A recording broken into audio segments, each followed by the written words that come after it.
When the ocean held its breath, the 5 men knelt in the sand like statues carved by fear. Pacific waves rolled in slow, lazy rhythms, like the ocean didn't care what was about to happen. The envoys stared straight ahead, backs stiff, jaws clenched.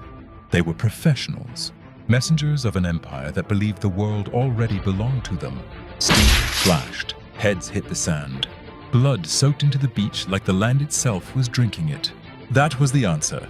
No letters, no treaties, no second chances. This was how the North American continent replied to the Dominion across the sea. Not now, not ever. Far inland, snow still crowned the peaks of the Rocky Mountains, glowing under the sun like silent witnesses. The executioners wiped their blades clean. The bodies were dragged away. The wind carried the smell of salt and iron across the shore.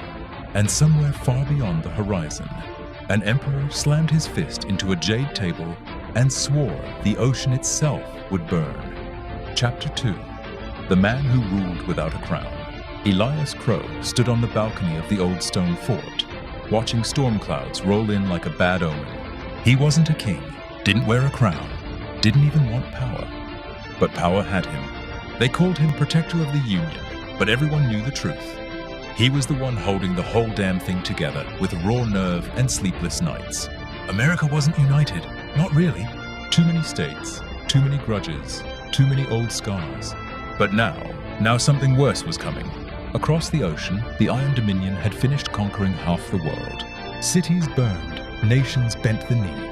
Those who didn't got erased from history like chalk off a board. And now the Dominion wanted the West. Crow closed his eyes and exhaled. History was knocking, loud. Chapter 3. Before There Was a Nation. Long before flags, borders, and fancy speeches, this land had other names, other gods.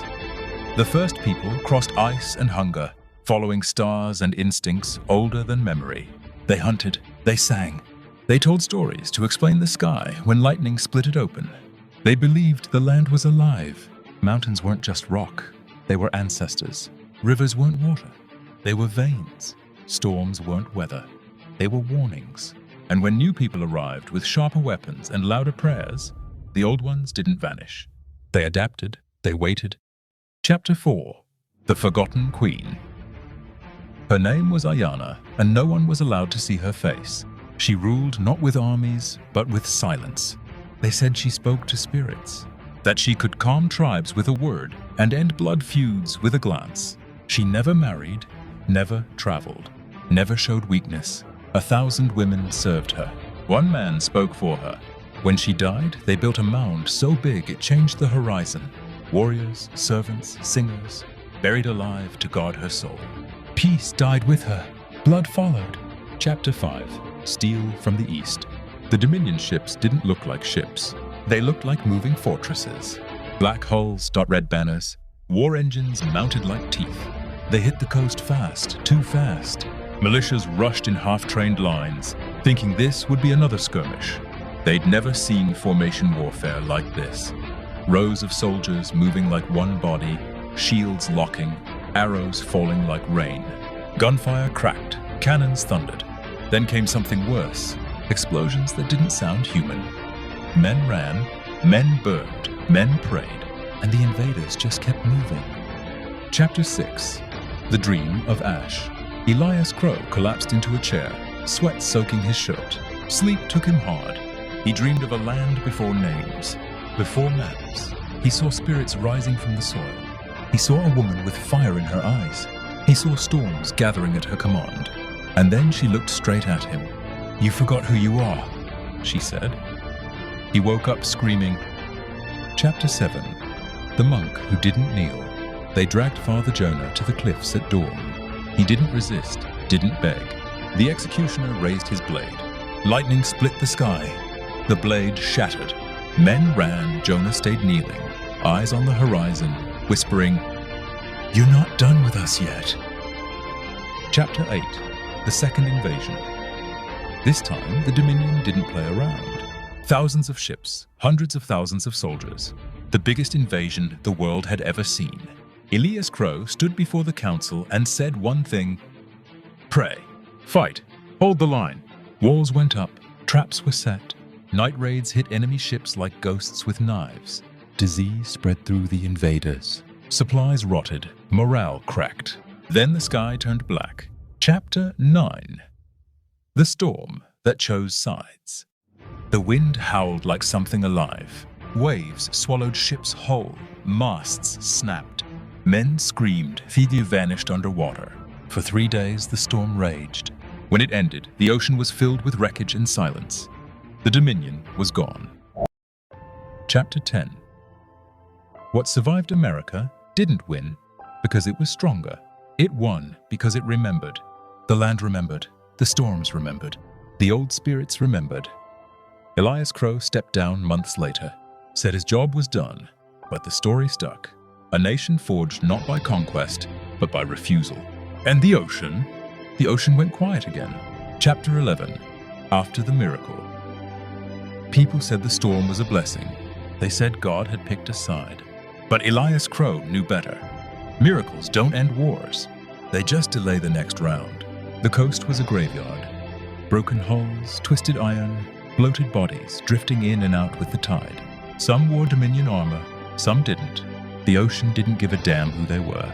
Crow walked the shoreline at dawn, boots sinking into wet sand. Soldiers saluted him. Survivors stared at him like he was some kind of myth.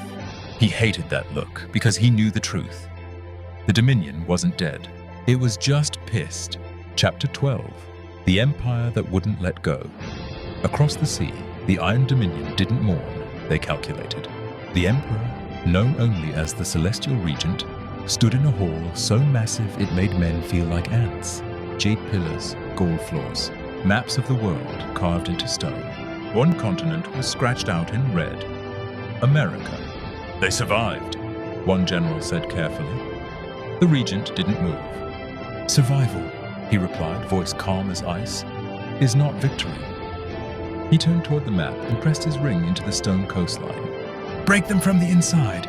Chapter 13. Cracks in the Union. The storms hadn't just wrecked ships, they cracked alliances. Southern states accused the North of hoarding supplies. Western militias refused federal command. Old flags started popping up again, symbols that should have stayed buried. Crow saw it all coming. Unity forged in fear never lasts long. In secret meetings, governors argued, generals disagreed. Some even whispered the unthinkable. What if we surrender before the next invasion? Crow slammed the table so hard the room went silent. We cut their envoys' heads off, he said coldly. There is no surrender coming. Chapter 14. The Woman in the Mountains. Her name was Raven Hale. She lived where roads ended and cell signals died. People called her a witch, a prophet, a lunatic. Crow called her a risk. She predicted the storm, predicted the invasion, predicted the fractures that followed. That alone made her dangerous.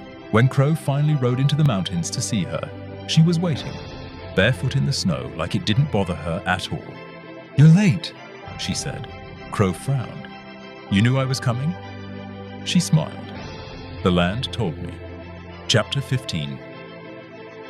The old blood raven spoke of things Crow didn't want to hear, of buried queens, of spirits chained under cities, of bloodlines that never broke, only slept. The Dominion thinks this land is empty, she said. They always do. She drew a symbol in the dirt, a spiral intersected by a lightning bolt. When they land again, she whispered, the ground itself will rise. Crow didn't believe in magic, but he believed in patterns. And this one felt ancient. Chapter 16. Shadows at the border. Not all attacks came by sea. Dominion agents slipped in through trade routes, refugee camps, corporate deals. They bought politicians, funded militias, fed anger like gasoline on fire. Riots broke out in 3 cities. Someone assassinated a senator. The news called it chaos. Crow called it Phase 2. Chapter 17. The night the lights went out. It happened at 2:17 a.m. Every grid on the eastern seaboard went dark. Hospitals ran on backup. Phones died. The internet vanished like it had never existed. And in the silence, something moved. Militias mobilized, sleeper cells activated. Old enemies found new allies. Crow stood in the command bunker, watching the map light up with red warnings. "They're not invading," he muttered. "They're letting us eat ourselves." Chapter 18. Faith and Fire. Churches filled overnight. So did cult compounds. Some preached unity. Others preached purification. A few claimed the storm meant the end times had already started. Father Jonah reappeared, older, thinner, eyes sharp as broken glass. "The storm saved us," he told Crow. "But salvation always demands payment." "What kind?" Crow asked. Jonah didn't answer. Chapter 19. The Second Dream. Crow slept badly. This time the dream wasn't ancient. It was modern. Cities burning. Flags tearing. Brother killing. Brother while Dominion ships waited offshore, untouched. Ayanna appeared again. Older now. Sterner. "You still think this war is about borders?" she said. "What's it about then?" Crow snapped. She pointed to his chest. Identity. Chapter 20. The choice Ravenhail vanished. Jonah was arrested. The council demanded emergency powers be transferred. Crow stood alone in his office, storm clouds rolling in again. He could hold power, crush dissent, become what the Dominion feared. Or he could trust the land, trust the people, trust something older than empires. Outside, thunder growled low and slow. The storm wasn't here yet, but it was coming. Chapter 21. When the storm came back, the storm didn't arrive like weather. It arrived like judgment. The sky turned the color of bruised steel. Wind howled through cities, ripping signs loose, shattering glass like the land itself was done pretending to be civilized. Ilias Crow stood on the roof of the Capitol bunker as rain lashed his coat. Sirens wailed in every direction. This one felt different, not defensive, offensive. Chapter 22. The Return of the Witch Raven. Hale walked out of the forest during the worst of it. Guards raised rifles. They malfunctioned. She looked older, stronger, like the storm had aged her forward. "The ground is awake," she said. Crow stared at her. "Then tell it to calm the hell down." She shook her head. "It doesn't take orders anymore." Chapter 23. The Third Fleet. They came anyway. Dominion ships pierced the fog like knives. Smaller, but faster. Smarter. No banners. No announcements. Just impact. They landed in multiple zones at once. Coastal cities, river deltas. Even inland lakes. Precision warfare. This wasn't conquest. It was erasure. Chapter 24. The day America broke. Militias turned on each other. States declared emergency independence. Broadcasts cut out mid-sentence. Crow watched the Union fracture in real time. Each break, another soundless scream. Raven stood beside him. "They didn't need to beat us," she said. "They just needed us to forget who we were." Chapter 25. The Buried Ones Rise. The first earthquake hit at dawn. Not tectonic, intentional. Highways cracked open. Skyscrapers leaned. Old burial mounds, long paved over, split the ground like fists. Something moved beneath the cities. Not monsters, memories. Chapter 26. Ayanna's. Last gift. Crow collapsed during the third quake.